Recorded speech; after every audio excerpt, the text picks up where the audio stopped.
Morning guys, how's everyone doing? I'd like for everyone to take a few minutes and work on the problem of the day.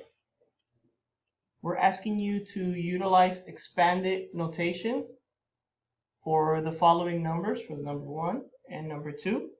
After you use expanded notation for each of these, we want you guys to compare them using the less than, equal to, or greater than sign. So you're going to have two things to do. First of all, go ahead and expand both of these. Keep in mind that both of these do have a decimal, so make sure that you use the proper place value for both of those. After you compare them, after you use expanded notation, you're going to put them side by side and use the signs to tell me which one is less than, equal to, or greater to. Go ahead and pause the video. We'll take about 10 minutes to work on problem of the day, and we'll get back to you in a second.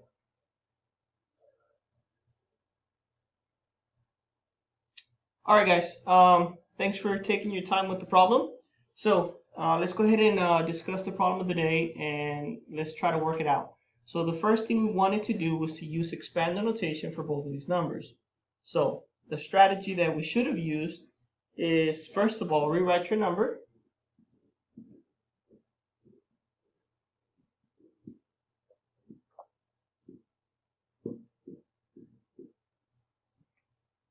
Write your place values on top. We noticed that the decimal is right here. So everything to the left are whole numbers. Everything to the right are decimals. So if you start with the whole numbers, we know that this is in the ones, the tens, the hundreds.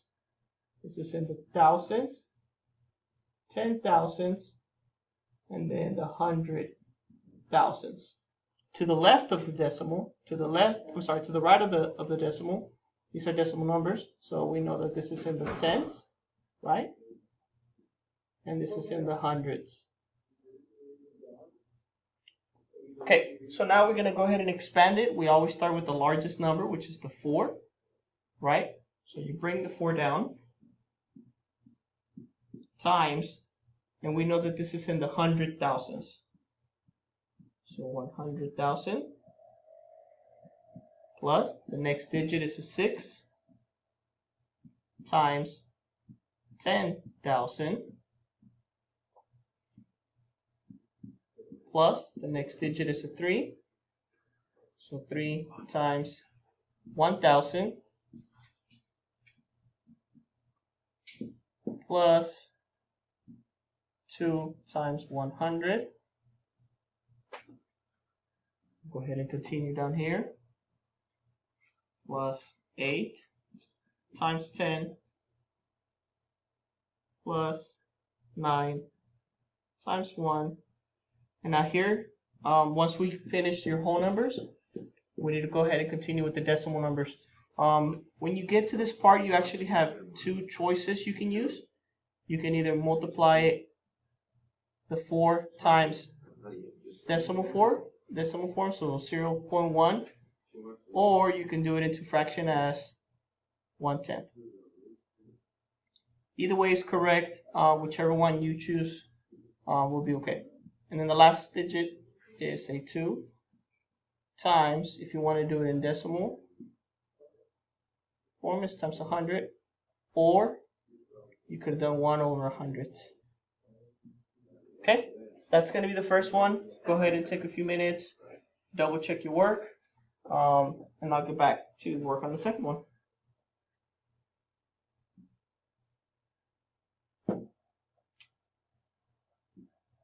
Okay, let me go ahead and work on the second one now. I'm going to go ahead and just provide the answer, and then you can go ahead and check it. The first one is 8 times 100,000.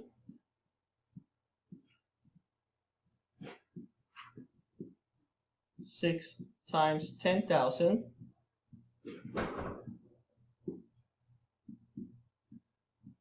5 times 1,000. We're going to go ahead and skip the 0 because there's no value there. Move on to the next digit. That's a 7. That's in the tens. So times 10. 4 times 1. Then we get to the decimals again. Again, there's a 0 there, so there's no need for me to to do anything with it, so you skip it and you go to the last value, which is a 5, and that is in the hundreds. Again, you have two options. You can do it in decimal form, times 100, or times 100 and both of these are acceptable. Whichever one you chose is okay. All right, go ahead and take a few seconds, double check your work, make sure that if you did anything wrong, you fix it at this point.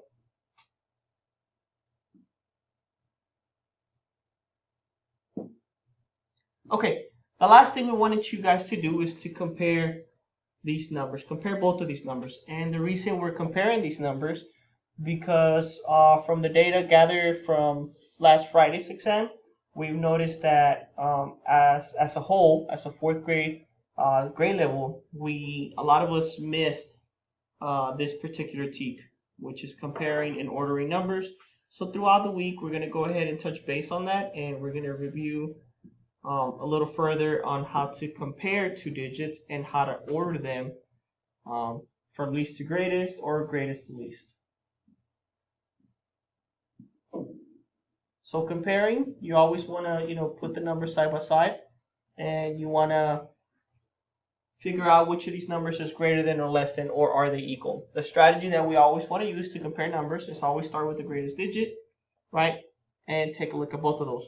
I noticed that this is a 4 and this is an 8. So automatically, there's no need for me to look at the rest of the numbers, because right from the get-go, right from the start, the greatest numbers are different. And once I notice that they're different, then you can just compare them.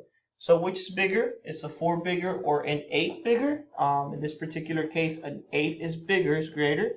So therefore, right, if you're going to go to a party and there's 2 boxes of pizza, one has 4 slices, one has 8 slices, which of those do you want to grab? Do you want to take the smaller amount, or do you want to grab the bigger amount? You want to eat the bigger amount, correct? So if you want to eat the bigger amount, you're going to pretend that this is a mouth, right? Here's your teeth, and you're wanting to eat the bigger number. You want to eat the bigger slices. So comparing them, you can always, the sentence that you can say is, you can say 463,289 and 42 hundredths is less than, because this is a less than sign, less than 865,074 and 5 hundredths. That is your number sentence. Okay. If you didn't get a chance to properly compare these, go ahead and take a few minutes to do so, and then we'll move on into today's lesson.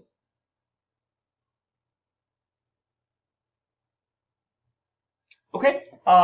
Today is Monday, September 28th, and today's objective of the day is to round. We're going to be rounding up to 6 digits by utilizing our rounding process steps. The vocabulary that you're going to need for today's lesson is, the first one is going to be rounding. Rounding is a type of estimation with specific rules for determining the closest value.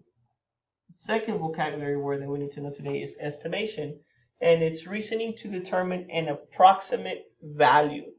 This word approximate, right, is very similar to the word closest. Both of these are asking you to get to a close value, an approximate value, meaning if you have a number line here, right, and you start at 0 and you start at 10, and I'm giving you the number 7. Well, if you think about a number line, usually the middle, right, from 0 to 10 would be 5. So where would I place the 7? Well, the 7 would be placed 2, right, 2 place value after the 5. So I will place the 7 here. Now, if I were to ask you to round it to the nearest 10, would that be closer to a 0, or would that be closest to a 10? Approximate means that the 7 is closer to the 10, so therefore you will round it to a 10. So the 10 will become, the 7 will become a 10 now. But anyways, that is what approximate means. It means closer to the nearest 10th or 100th. Process steps for today. You will have 5 steps. The first step is to identify the place value you need to round. So that's step 1. Step 2 If you want to round up, I increase my value by 1 digit. If I want to let it stay, then I keep my value the same. Step 3 is write your 2 options and change odd digits to the right into zeros. So in this particular case, if I'm rounding this number, right, I'm rounding the 3. I look at my neighbor. I write my 2 options. These are my 2 options, right? Everything to the right turns into zeros. And then you determine if the digit to your right that you're wanting to round is 5 or greater, 4 or less. In this particular case, my neighbor is a 2, so I know that that's going to be 4 or less, right? So I would let it stay the same. Step 4, look at your neighbor to the right and pick an option. So looking at the neighbor to my right, the 2 again is 4 or less, so I would choose 423,000. And then step 5 is box your answers. Whichever answer you choose, you put it in a box and you determine that the number you pick is rounded to that value. I know this sounds a little bit confusing. All I wanted to do was just go over the process steps, and we'll actually look at a few examples to see what that looks like. Go ahead and pause the video, click on the link, and watch the video. Alright, now that we've watched the video, I hope that made a little bit of sense. We're actually going to go ahead and model a problem for you, right? And we're going to go ahead and do it like the video showed us. And we're also going to be using the process steps to show us how to round here. So the problem says a toothpaste company surveyed 36,219 customers about their favorite toothpaste flavor. The data will be used to help the company decide what flavor to continue making. To the nearest 1,000, about how many customers were surveyed. So here, towards the end of the problem, there's a few things that we need to understand is that this is the number, right? They're wanting us to round, and they're wanting us to round this to the nearest 1,000. This is very important because this is actually one of the biggest clues. And every time you see the word about how many, again, approximately or closest to the nearest 10,000. So the first thing we want to do is write your number down, 36,219, right? And we're going to want to round this to the nearest 1,000. So this is your biggest clue, 1,000. So looking at my place values, right? This is the ones, this is the tens, this is the hundreds. The 6 is in the thousands. So this is the number that you're going to want to round, right? This is the number that you're going to want to look at.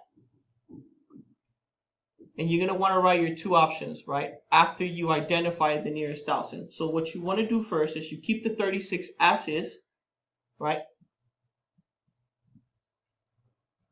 You keep the 36. If you want to let it stay, you keep it as is. Now, the 36, if you wanted to round up, that digit turns into a 7. So you either keep it at a 36 or a 37 because that's your option, right? Either you let it stay or you round up. The next step is you want to go ahead and turn everything else into zeros. Right? And now to determine if I'm going to round up or let it stay, I'm going to go ahead and take a look at my neighbor. And you remember the rule. The rule is if it's 5 or greater, right? 5 or greater, you round up. If it's 4 or less, then you let it stay the same. So looking at my neighbor, the digit is a 2. So I know that the 2 is 4 or less. So therefore, I let it stay. And I can say that the number 36,219 rounded to the nearest 1,000 would be 36,000. Anyways, that's today's lesson. Teachers, please go ahead and model the next 2 problems. And after we model them, we'll go ahead and get into Path Placer. Thank you.